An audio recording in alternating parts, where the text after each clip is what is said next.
My amplified unit, top of the morning, afternoon, evening, wherever you are in the world, salute. That's right, pretty cool, man. Memberships are now open on the channel. How cool is that, man? Now I know my members, man, they got the official amplified gold card next to their name. And you already saw the first group of members, man. That was so fucking awesome. Shouldn't have been shocked. GR9 Gaming, Carlos leading the fucking charge.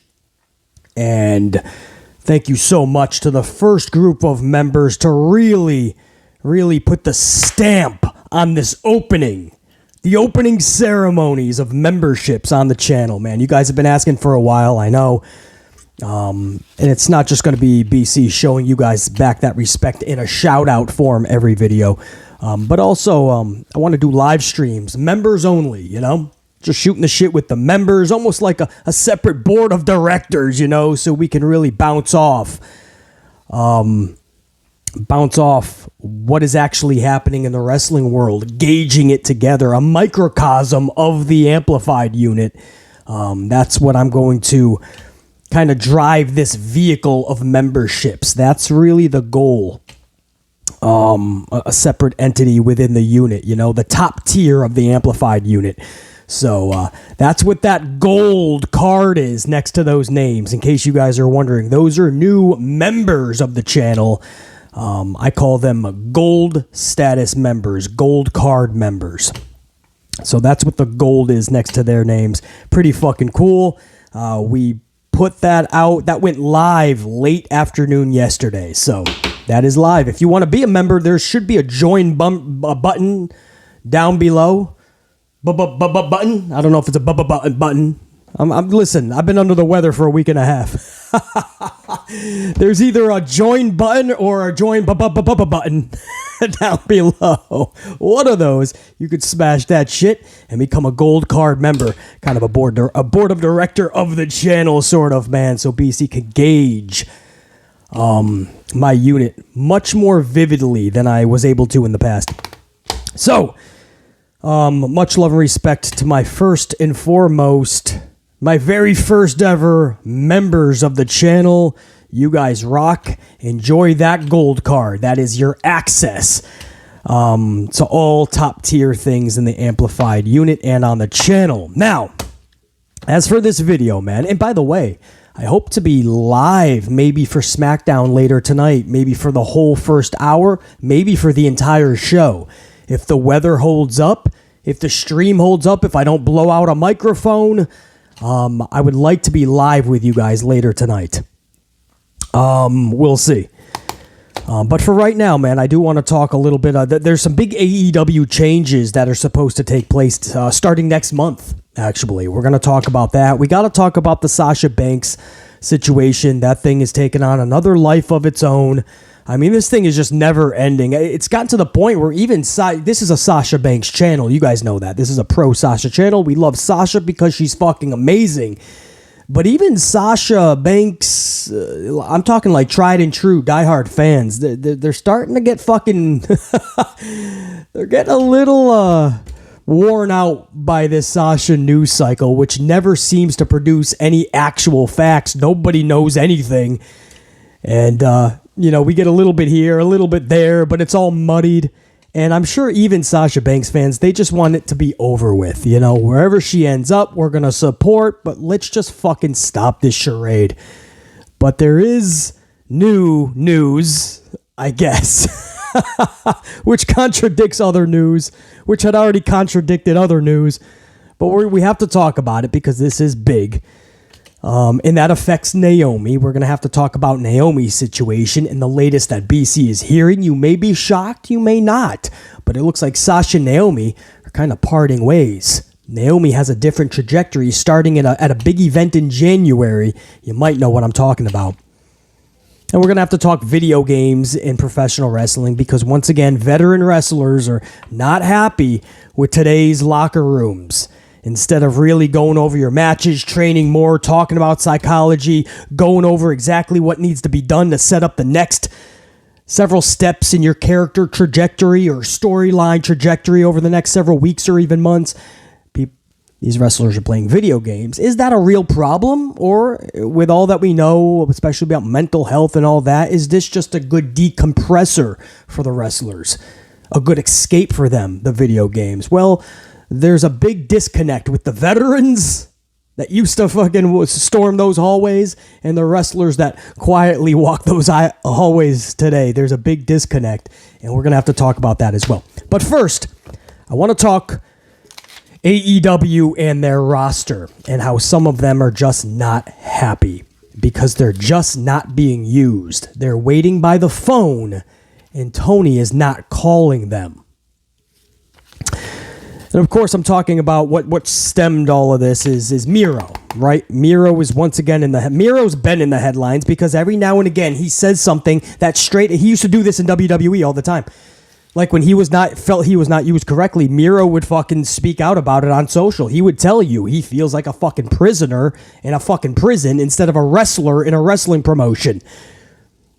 And you got to be careful sometimes because sometimes the grass isn't always greener on the other side. So he goes over to AEW and it pretty much falls flat. I mean, he had one good run, maybe the Redeemer status. The TNT Championship run should have been better, but that was botched toward the end of that run. The Redeemer had its qualities. It feels like as a whole, Miro has been an afterthought.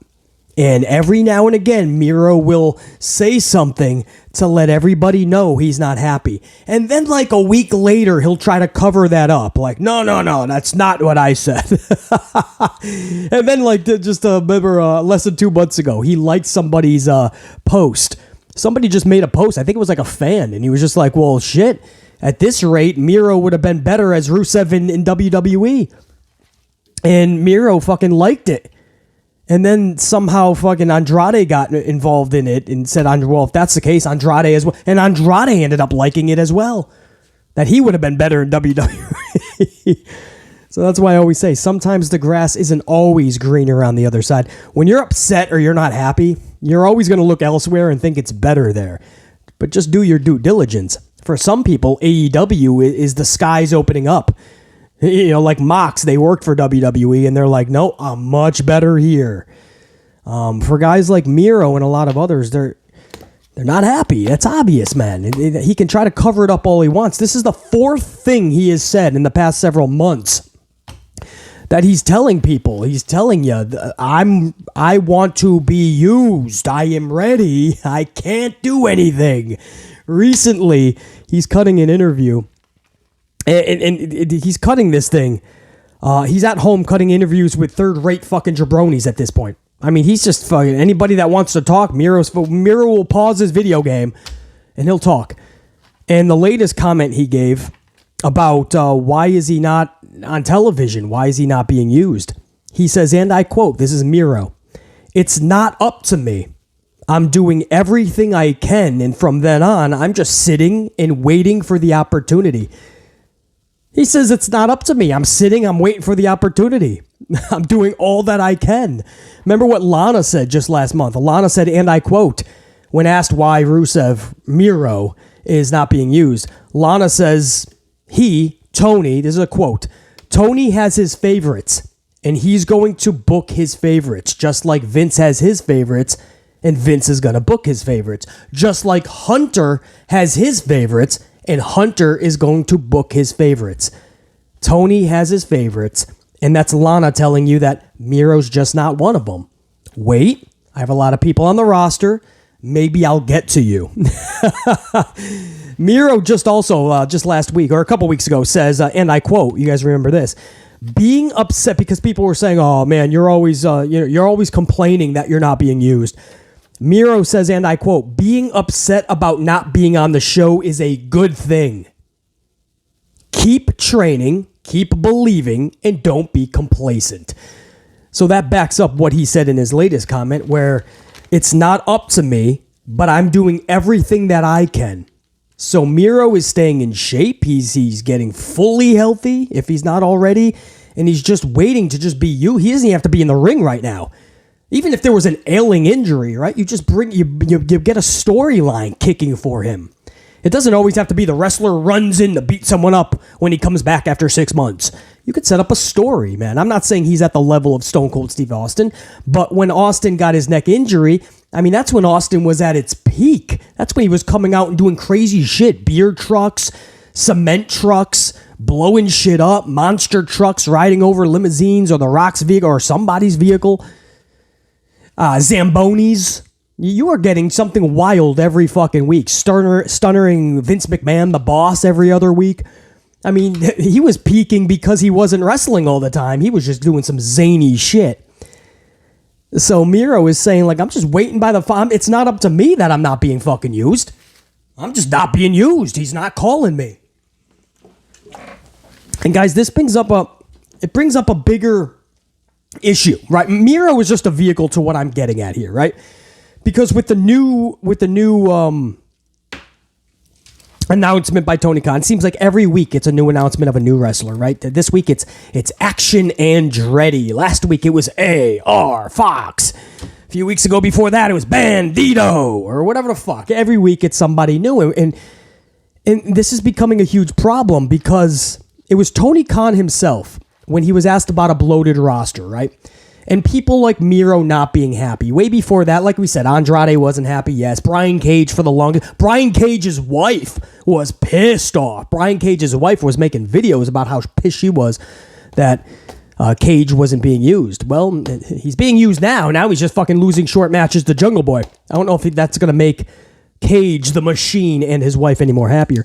But a lot of people were upset about either not being used or not being used correctly. And when asked about that, Tony Khan says, and I quote, "I can't get everybody on the show. It's challenging. When you have 3 hours of television, it's challenging."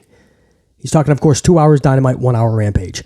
So when you only have 3 hours of television, it's challenging. If you're looking at our competitor that has 7 hours of television, people in that company are twice as likely to be on TV. It's very competitive for spots. But it also means people have to do the most to maximize the time they do get, whether it's on TV or streaming. Now that sounds all fucking, end quote. That sounds all fucking cute and cuddly, right? Well, we only have 3 hours. They have 7. Not fair, right? But when I give you time, it's your obligation to maximize that, to show me that I should be using you better. But that's bullshit. For many reasons. Let's just go to number one why that's bullshit. It's your job to maximize the time I give you so that you can make a case to get more time. That's bullshit. Orange Cassidy was on top of the world at one point. Don't ask me how. I mean, on camera, it looks like he's 5'9", $170 soaking wet. And I like Orange, by the way. He grew on me. So I'm not, no shade at all. I actually like Orange Cassidy. But if you were to tell me that this guy was going to be a big star, I would have said you done fallen on your dome piece a couple, 2-3 times too many as a kid. But no, this dude, little Orange Cassidy, again, he might be taller and more weight than I'm giving him. But just looking at him, I would say 5'9", $170 soaking wet. That's what he looks like. Hands in his pocket. He fucking mock kicks your shins. I would never think this guy's going to make it. Guess what? He was about to become a superstar. And Tony Khan just pulled the rug underneath his fucking feet with a quickness, halted that momentum. Jungle Boy, not this version, by the way. We're starting to see the fucking the resurrection from the fucking ashes of Jungle Boy. I mean, this is a good Jungle Boy, but back previous, Jungle Boy was already catching lightning in a bottle momentum, and Tony Khan actually diminished that. I don't know if you guys remember that. FTR. Forget about it. The year they just had, Dynamite should have been their home place to showcase everything that makes FTR special. Instead, you would have to go to Japan to find everything that made FTR special. You'd have to go get an ROH, a subdivision of AEW right now. You'd have to get ROH pay-per-views to see what they do with the Briscoes. But on Dynamite, you're not going to get to see FTR as good as FTR is. You'll see Dax. Dax will be in like singles matches. You'll see FTR in 6-man or 8-man tag matches. I already gave you guys statistics on FTR a million times. They've only been used in tag matches a handful of times in the past several months. They only have a couple of tag team victories in the last 6 months plus for Dynamite. I mean, if that is not just like putting it, it's like a pot of water that is boiling. It is on fire. It's ready to rock. And then you take a top to that pot and you put it right the fuck on top of that pot. And the boiling simmers down. No more fuck. You can't see that pot fucking boiling anymore. The momentum was there. The electricity was riding through FTR. And Tony Khan came over to that pot of boiling water of FTR and he put the fucking top right onto that pot. Stuffed down that momentum. That's what happened, man. Yeah, we're all talking, and I can't even say we all. If you watched FTR and my boys, the Briscoes, who I fucking love, them boys, you know, banger, right? I hate that word. But you know they fucking rocked it out. The problem is 90% of the fucking wrestling world did not even see the fucking match. They heard about it. They go, I just don't think I'm going to spend the money on it. Maybe if I see it on YouTube, nobody's going to. Why is it an ROA? And like, do something special with FTR on Dynamite. You never do. The most special moment they had a couple weeks ago was a losing effort to the Acclaimed. Didn't even get the tag titles, which again, I'm not saying you take them from the Acclaimed, but it's just set up so fucking weird. I don't know what they're doing. He doesn't know how to book FTR, or he just doesn't want to showcase them on Dynamite. They got every other fucking title underneath the sun. They can collect fucking titles at every bingo hall. They can show up to Dynamite with 67 different tag titles, and Tony Khan will still use Dax singly, use them in a six-man tag, not use them for 3 weeks in a row, have them do a run-in on their 4th week back. It is so frustrating. So frustrating to see how FTR has been booked or not booked. I'm giving you guys just several individuals that blows up everything that Tony Khan is saying here. It's your job to maximize the opportunity that I give you, is what he is saying. That's bullshit. He has put the lid on so many motherfuckers.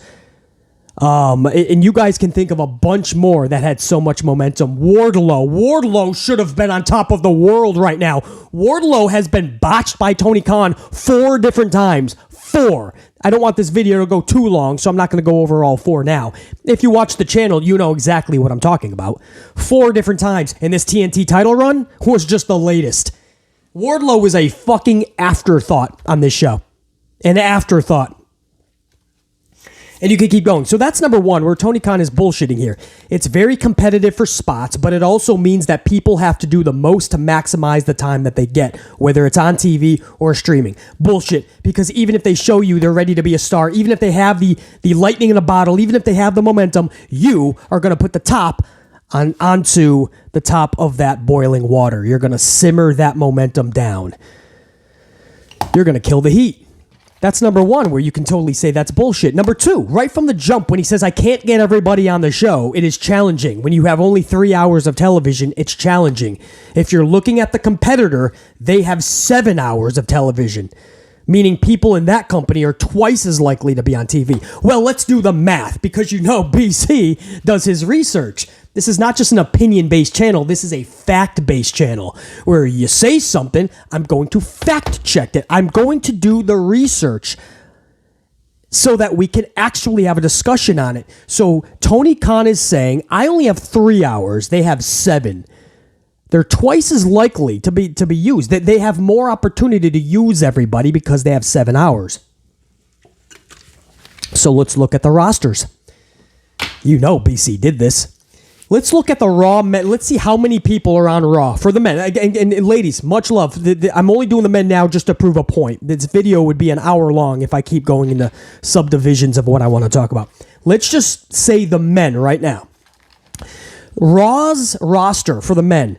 There's currently 35 dudes on that roster. 35 men on the Raw roster. 5 of them are injured or out. Tommaso Ciampa, Bobby Roode, Randy Orton, Edge, and Cody Rhodes. So that will bring you down to 30 dudes, okay? So keep this in mind, guys, please. 30 men on Raw. SmackDown has 38 dudes. Now, you take out a few of them injured or just out, like Big E, Rick Boogs, and Shanky. That brings you down to approximately 35 dudes, okay? So you have 30 on Raw, 35 on SmackDown. If you collect them together, Raw, SmackDown, not including NXT, that's a separate piece as well, but just Raw, SmackDown, 65 65 men for their roster. 65. Now you go over to AEW. You ready for this? They have over 100 competitors on the men's roster. 100. And BC took out Brody Lee, which is on the roster page. BC took out Brody Lee, obviously. His son, -1, Brody Lee Jr., Mark Henry, Stokely Hathaway, and a few others BC took off, right? Because they're not, I mean, they're on the talent sheet on the roster page, but they're not really wrestlers. Or in case of Brody, obviously we know the deal. And we know that -1 is not going to be really having championship matches or any matches anytime soon. So BC took them off. I'm being generous. You know what I mean? I could have easily just been, well, they're on the page. Let's just count it. Just to prove my point. No. I took all of that off. All them off. And they have over 100 on the men's roster, and they only have one main show, Dynamite. Their only other show is an hour long at 10 o'clock on a Friday, p.m. Eastern time. That barely, if ever, gets 500,000 viewers.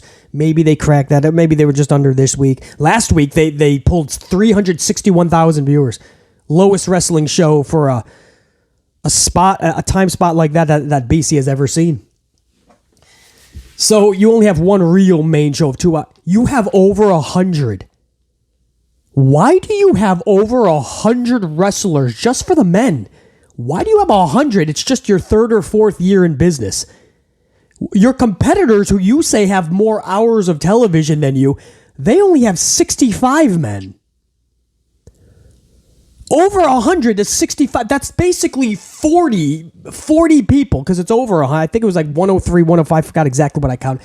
You have basically 40 more people. That's a whole nother show.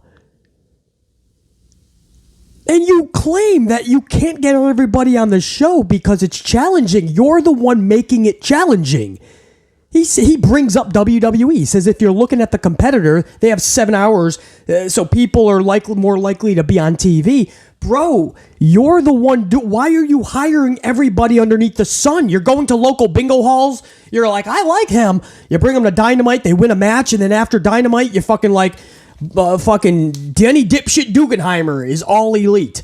Fuckwad Fred is all elite. And I've seen Fuckwad Fred wrestle. He should not be all elite. I've seen my local pizza delivery guy Luigi Lugnuts wrestle, and there's no reason next Wednesday night he should be all elite. But somehow, next Wednesday, we're going to see Luigi Lugnuts as all elite. I mean, it's happening. At this rate, I would not be shocked. I still probably would, but I shouldn't be shocked if Skid Mark Sampson gets hired by Tony Khan by the end of the year. And he recently just signed AR Fox. He was so excited. He goes online. AR Fox is all elite. I'm not saying he's not a good talent. What the fuck are you putting these guys?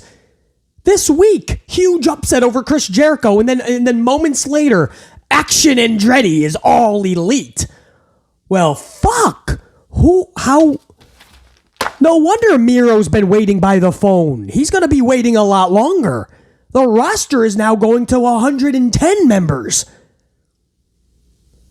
If you put Raw and SmackDown together, it's 65.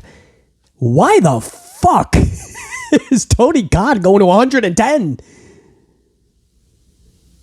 And then you wonder why people can't get on TV, or they're... Matt Hardy's just like, just let me run out there and do my fucking logo or something, my fucking sign or something, you know? Matt Hardy. Miro's by the fucking phone. Cage finally gets on TV 3 minutes later. Jungle Boy's fucking beating him just to go on to Big Bill Morrissey. Cage, you see the Cage look after Cage. Like Cage is looking up like, fuck. Honey, I was on TV for a minute. I mean, there's just, it's a problem, guys. It's a massive problem. Now, if you guys are wondering what they pulled, everybody thought that because it was Winter is Coming, it was heavily marketed, a mini pay-per-view marketing attempt, right? Obviously, card-wise, it wasn't. But people were looking forward to the Ricky Starks MJF match. Winter is Coming is usually pretty good. Everybody thought this was going to top 1 million. BC told you guys no. In fact, I'll do the audio right here. I'll put in exactly what I said at the end of yesterday's video. If you guys caught it, you know exactly what I said. If you didn't, not that I'm fucking Nostradamus, I just follow the trajectory of the numbers. I do my research. I critique the show better than everyone else, and I come to a conclusion of what I believe the number is going to be. And this is what I said yesterday. Million. But I'm sure if you could pull 950,000 on the show, that's a minor victory. I do think 950 would be awesome. There's no way they want to drop under 900 with Winter is Coming, and I think this did enough to go over 900. So, we'll see, man.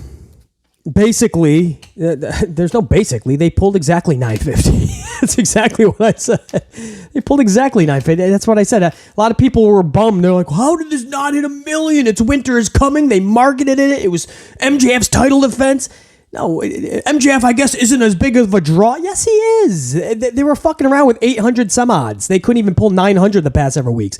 They went to 950, man. MJF is absolutely a fucking draw. It's just the show wasn't that good, let's be honest. It was decent. It's a decent show. It was nothing over the top. It's nothing you're really going to ever go back and watch again. It was a decent show. I enjoyed it, actually. But for the level that it was on, it was nothing over the top, nothing I'd go back and watch, nothing even moment-wise that I would need to go back and watch. Action and Andretti was the coolest moment, but I wouldn't even have to go back and watch that. So I said, okay, it was a decent show, nothing over the top. Winter is Coming was heavily marketed. I think they're definitely going over 9. I pegged it at about 950. It's a decent number, as I said yesterday. I said, you'll take that as a minor victory. Take it as a minor win. Run with that. Try to gain momentum and make better decisions going forward. So I don't think that's a bad number at all. Could it be and should it be better? No question. But they pulled out of that fucking 800,000 realm. That's just not acceptable. You got to get the fuck out of that. And I don't care if it's called Winter is Coming or if it's a plain Jane Dynamite. You have to be at least over 9, man. You really want to be pulling closer to that 1 million. This was a decent number for him. So I just wanted to give a side conversation on that. I forgot to mention that at the jump of the video. We love talking about ratings on this channel, and I do have the Dynamite ratings, and that's what they are. 950,000 was the Dynamite rating. That's literally 950 is what they pulled. Exactly what BC thought it would be. And again, it's not because I'm Nostradamus. I just do my research, man. I critique these shows as factually as humanly possible. And then I look at the numbers, the trajectories, the statistics, everything, and I put it all together, and I give you guys the best conclusion that you're going to find in this industry. And sometimes we're way off, and that's when BC says, I'm shocked at the numbers. Sometimes that does happen. Raw shocks the fuck out of me sometimes with how low it can go. Because even the trajectory is saying that it's not going to go that low. And then you see it and you're like, whoa, that's low. It's like fucking limbo. How low can you go? If you're WWE, they're like, oh, you're about to know. Hold my beer. Hold my beverage. Anyway, guys, my point here is that, if you guys are looking for consistent million, viewership for Dynamite and stuff, little things like this are going to have to be changed. You're going to have to slim down the roster, not keep adding. It is a fucking problem, man. And your wrestlers are not going to be happy. We saw this in WWE, and Tony Khan just is making the same fucking mistake. Triple H is doing this big time with the ladies. He's bringing a lot of ladies back, and he doesn't have any fucking room for them. He doesn't know what he's doing with them. He doesn't have the slightest idea what he's doing with Mia Yim, what he's doing with fucking Van Halen and Sarah Logan, what he's doing with Candice LeRae, who's literally 50-50 book. Won her first match, lost. Doesn't know what he's doing with LeRae. The fucking stupid wrestle votes fucking stupid fucking dirt sheet comes up with a story now, and hey, I'm all for it if you're gonna fucking call Triple H out on some bullshit. But the latest thing I saw from that dirt sheet was that H is underwhelmed by some of the people that he brought back. Then why'd you bring him back, motherfucker? Just to show that you're in charge and you brought your people back, supposedly? I don't know, bro. Seems like smoke and mirrors to me anyway. But you shouldn't be underwhelmed or not happy with their performance. You ain't giving them anything. I never take that seriously anyway, those fucking type of dirt sheets, but I just thought that was hilarious that even those people that only used to drag Vince, now they're even fucking opening up and going, well, shit, I think we got to drag H as well. So H was doing that Vince did that, H does it with the ladies, and you would think Tony Khan would smarten up. This is a problem when you have people that are waiting by the fucking phone because they're not being used, or people pissed off because they just want to fucking show up and work, and you're just like, I'll call you soon. We'll give you a call. Stay by the phone. When I need you or when I got something for you, I'm going to bring you in. And then there's fans that are like, that's the way it should be, man. Not everyone's going to be used all the time. You work a little bit, you do a storyline, then you go away for a little bit. It's how they used to do it, basically. That's bullshit. Don't tell me how they used to do it. I've been watching for fucking nearly 4 decades. What the fuck are you talking about? The Big Boss Man was always involved in a storyline. Always. Roddy Piper was always involved in a storyline. Always. Hulk Hogan, Ultimate Warrior, Savage, Bad News Brown, Greg Valentine, Honky Tonk Man, Rick Rude, Tito Santana, Tatanka. Do I really got to keep going? Rick the Model Martel. Demolition. Hard Foundation. I can keep going and going, man. I don't care if it's the fucking Body Donnas. The Godwins. I'm not saying you got to overexpose and necessarily use everybody every single week even. I'm not even saying that. Always have them relevant. I mean, this dude just sits you at home for months. Everybody's getting... Roman Reigns is used more than fucking Tony Khan's people. And for what? So we can fucking highlight Dan Garcia. Wheeler Yuta. Action Andretti. A.R. Fox.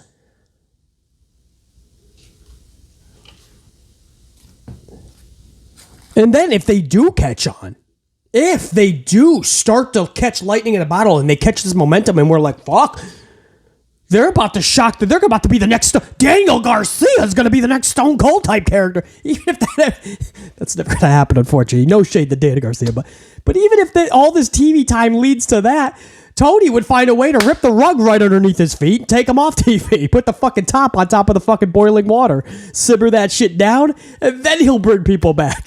Because somebody was getting too big. It's almost like what Vince used to do. He didn't want somebody to get bigger than the company. I don't know what this motherfucker's doing. But some of the people that are getting TV time every single week, and some of the people that can't even get TV time, I'm complexed. So no, you shouldn't be shocked that they can't hit 1 million viewers, guys. Not even for Winter is Coming. You shouldn't be shocked. There's a lot of problems that need to be addressed. Stop signing everybody underneath the sun. It's helping nobody, and it's actually hurting your company big time. Moving on, guys. I know that went longer than this whole vid. I wanted to be a half an hour. That's not going to happen. There's other topics I would like to discuss. I'll try to go through them real quick, man. Sasha Banks, the newest news, if you will, for Sasha Banks now is that her agreement with New Japan Pro Wrestling was several months ago, and that she was done with WWE several months ago, which would collaborate the story of Raji or whoever the fuck for one of the dirt sheets. What are you talking about? There's no deal that was ever... She was never done with WWE until she is done with WWE. She's still on the public roster page, at least till the end of the year. Then, when the contract is officially over, then you can be done with the WWE. Then she's off, right? Same thing with CM Punk. Until they actually come to an agreement on this buyout, you can check the AEW roster sheet right now. CM Punk... I'm telling you right now, CM Punk is on that roster sheet because legally he's got to be.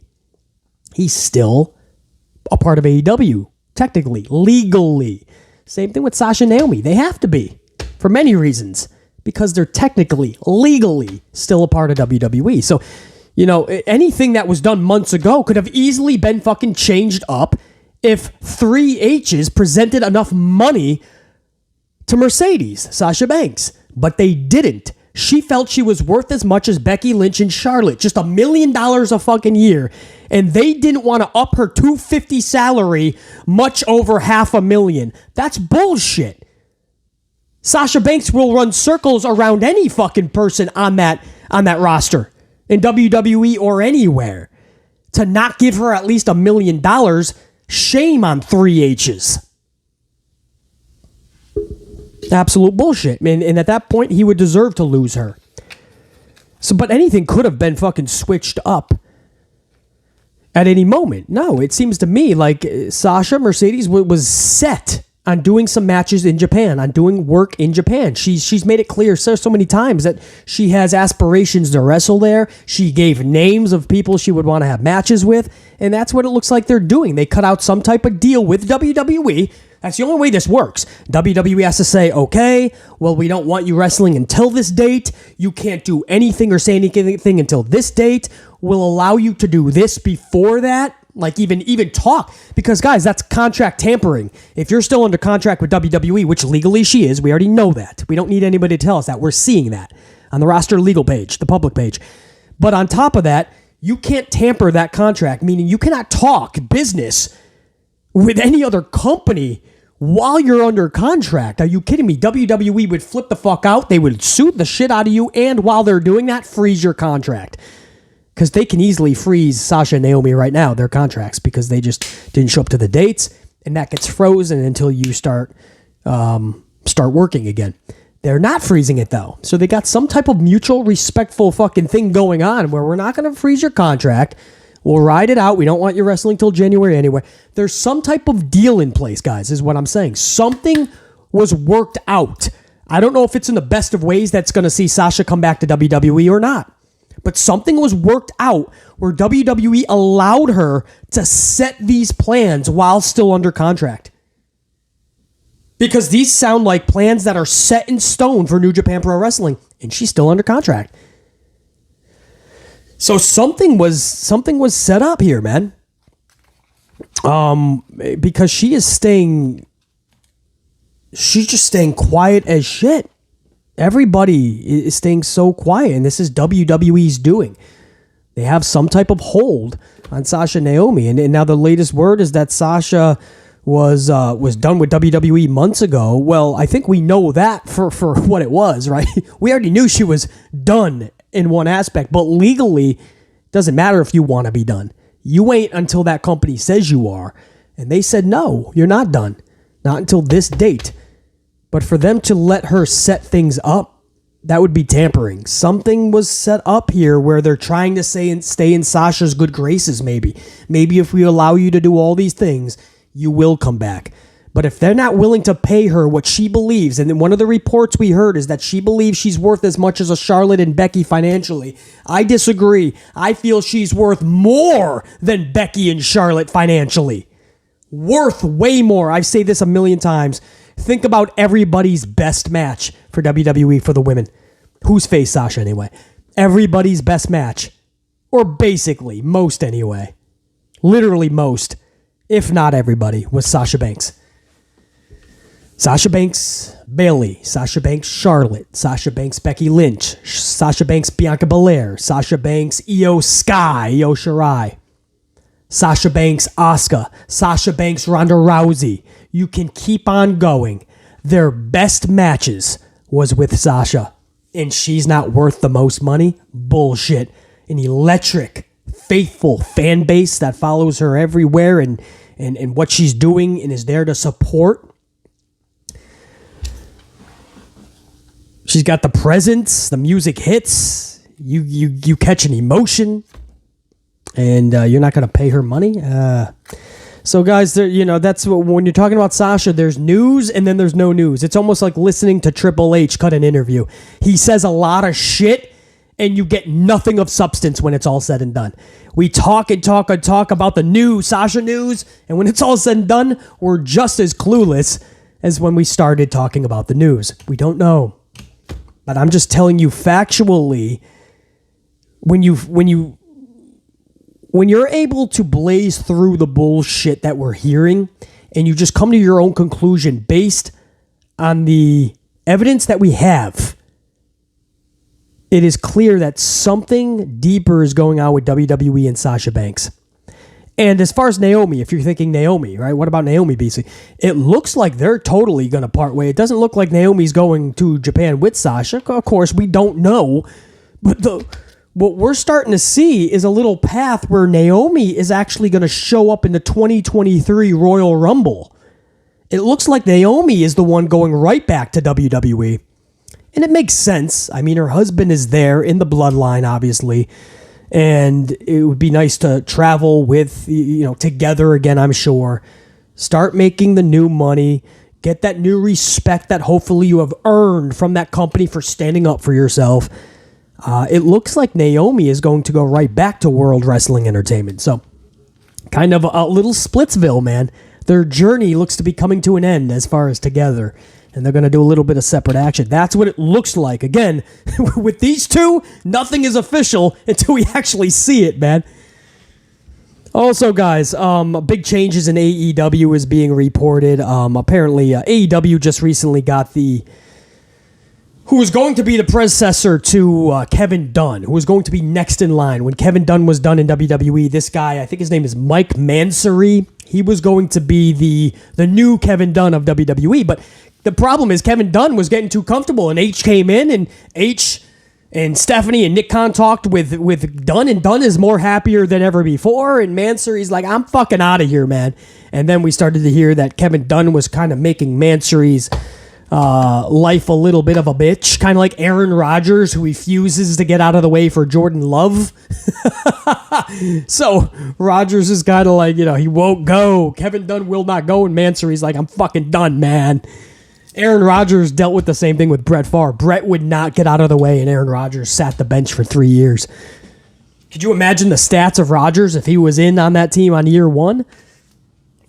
But he got to learn from Brett Favre for 3 years. My point is, though, man, with the Packers, my Green Bay Packers, I got to see this 2 different times where the predecessor, the guy in front anyway, will not get out of the way.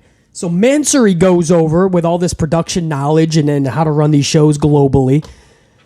And he goes to AEW. Tony Khan gets him. I think that's a pretty big score, actually. And we hear that he's going to spearhead these big production changes starting in 2023. Does that have to do with the set? Is it going to be a little less dark? We don't need to see anything like exploding Nickelodeon channel type shit. But, is the commentary booth going to be a little differently placed? What's it going to be? I'm actually intrigued by that because I like a darker setting, but I do think Dynamite needs a little bit more life to it. I think it needs a little bit more of an appeal, a little bit more of a pop. That does not mean LED boards everywhere, by the way, but just more of a pop. Just something different. I think that's going to be a welcoming change. I hope they don't overdo it, and I hope they have their ducks in a row on what they want to do and that they execute it properly. In closing, video games, man. Conan just really ripped today's wrestler. And Conan talking about how he's got people in AEW that are just upset that like, instead of going to the ring and training with the veterans and learning new shit, a lot of the guys choose to just go into the AEW video game room. There's actually like a room that's just for the video games. And of course, that's because your EVPs like the Young Bucks, they love that shit. So they created a video game room. And guys like Conan are hearing that people in the locker room are just like, dude, they don't want to train. They don't want the advice. And there you go. And I bring that up because a lot of people are speculating that that's one of the reasons William Regal just never really took the AEW. In NXT, he came to a place where everybody was like asking questions and he could teach. In AEW, his role was different, but he still wanted to. But there wasn't as many people that were coming to him for advice. There wasn't that many opportunities to really show people what could help. A lot of them are just playing video games, right? We heard a lot about that with William Regal. Conan is saying he's hearing the same shit. This brings us back to a conversation last year when The Undertaker pissed everybody off because The Undertaker said, yeah, today's wrestler is softer. And Undertaker said, I'm going to get a lot of heat for that. People are going to get pissed off. The wrestlers are going to say he's a bitter old grumpy past wrestler. And he's like, I'm not bitter though. I did my time. I'm just saying that locker rooms are different. And you could call it evolving, and you could say that it's better. This is what Undertaker said. This is almost a quote, by the way. I think it was with Joe Rogan. He said, you could say it's evolving. You could say it's getting better. But I prefer a time where men were men. That was a quote by The Undertaker. I prefer a time where men were men. And when you walk by in the locker room and you were in there, like, the men were acting like men. And we took this so serious that we wanted to be the best possible. We ironed out every detail. We did what we could to take out any of the bullshit and make it better. And today, it's weird when I go, this is all paraphrasing now with The Undertaker, but he says it's weird because I go back there now and people are playing video. This is what he said. People are either playing video games or making themselves more pretty in the mirror. And he goes, I just prefer back in the day when men were men. Now, of course, fans and everybody dogged him out because they said, well, you know, with mental health, what it is today and what we know, man, these are the type of things that can reduce stress. And, you know, back in your day, wrestlers, you know, they're passing away now in their 40s and 50s, you know, and you had all the drugs and this and that, you know. So, video games is a bigger problem. So, you know, that was the comeback to the... I hear everybody's side, you know. Yeah, I'm just going to leave it at that, man, because that's a conversation that would need another half an hour. And I was literally about to jump into it, and I'm like, no, this is going to be a half an hour because there's no right or wrong. It's a different era. And the thing with eras is they change, and they can change so drastically. I mean, just when I grew up watching wrestling, the golden era of the 80s, that's what I call the golden era. The 80s into the 90s. And then you look, by the end of the 90s, it was a completely different wrestling world. Ruthless aggression had its own feel. The last 10 years, pathetically, had its own feel. Or you just were feeling nothing with today's product. But every era is something different, and it emulates kind of fucking, or it goes hand in hand, right, with real life. Art imitates real life and vice versa. It goes hand in hand with real life. Every era, every generation, it's just so much different than the last. You know, I see from both sides. I think there's definitely a time where nerves can get, stress is there for these wrestlers. They want to put on the best performance. They're about to go out in front of tens of thousands of people, you know, so they want to play a video game for a fucking hour. As a promoter, I would limit it. Like, maybe I would close the gaming room at like 5 p.m. or something, a few hours before the show. You know what I mean? But I think there's enough for both concepts. You know, take it seriously, learn from the vets. Even if you think your shit don't stink and you're great, if you're the Young Bucks and you're like, I don't need to learn shit. I gained my own success in Japan without a big promotion.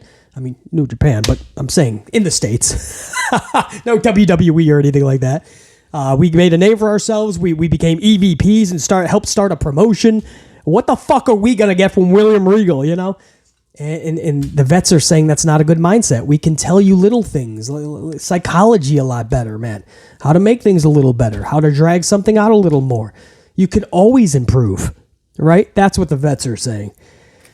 And they're just saying that a lot of the kids, instead of going for advice or thinking they even need it, they're just playing video games and stuff. I don't know, man. It's a hot, touchy subject. I think there's room for both, man. A full day, if you're going to show up for work as a professional wrestler, decompress, get your stress out, play some video games for an hour, and then spend the bulk of the time, like, you know, shooting the shit with your coworkers about work.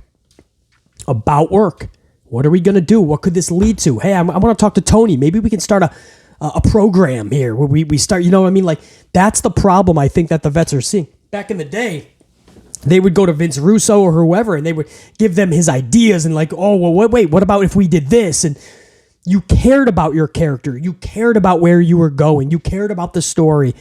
And I think what they're saying now is that a lot of the wrestlers are showing up and collecting their check. As long as we're fucking, you know, it used to be as long as we're used. Now a lot of wrestlers are upset they're not even being used. But if you're able to make it to the arena, if Tony called you into the arena, you know, they're happy playing some video games. And hey, if I have to go out there, that's cool, man. I'll earn my money. If not, I'm about to finish him. I don't know, man. You can talk in circles on this topic. I don't know how you guys feel about it. I think if we find a common denominator, it's like the Mandy Rose situation, right? She should not be fired if she's just posting up even nudes. I understand you're a publicly traded company. I understand that that's not necessarily what you want your champions to be seen as on third-party sites or anything getting out there. But this is the same company that used to do that all the time, and they profited from it. So now, because you're not profiting from it, now all of a sudden you don't like it. But once you start crossing the line into like a porn thing, and so we heard Mandy Rose was doing some risky shit. It wasn't just nudes. She was doing some more riskier shit than that. Then that's a problem. So can't we as adults come together? Mandy Rose, WWE, come together and find a common denominator where you can all agree on, right? Or where the problems are. Decipher them, cut through the bullshit, and say, okay, keep your third-party site, post your fucking nudes. Maybe don't do all the riskier content, though, please. And we'd love to have you back. Like, why not find a common ground? Right? And I think that's where we're at now in all these locker rooms. There's wrestlers that take it so serious, and they wish that everybody else did. They want to talk about this nonstop. They want to see how they can make their product better, their characters, a storyline maybe. And there's other wrestlers that are just like, not now, man. What did I just tell you? Jericho, I'll talk to you later, man. I'm on level 7. And there's just this clash. So when Undertaker comes back and sees this, he comes back and he's like, damn, I don't like that. When Conan hears shit like that, they're like, damn, I don't like that. Anyway, guys, PC Amplified. Hopefully you guys enjoyed this impromptu bonus amplification video. I hope to be with you guys live for SmackDown for some part of it, and maybe all of it. If the stream holds up, sometimes on those shows, I don't know, streams are always a little, I don't know. I'm going to try. So be subscribed and notified anyway, and you'll be the first to know if I am live.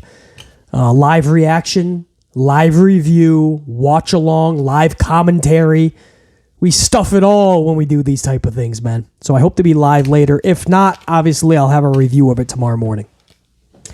Memberships are now open to my gold card members. You guys fucking rock.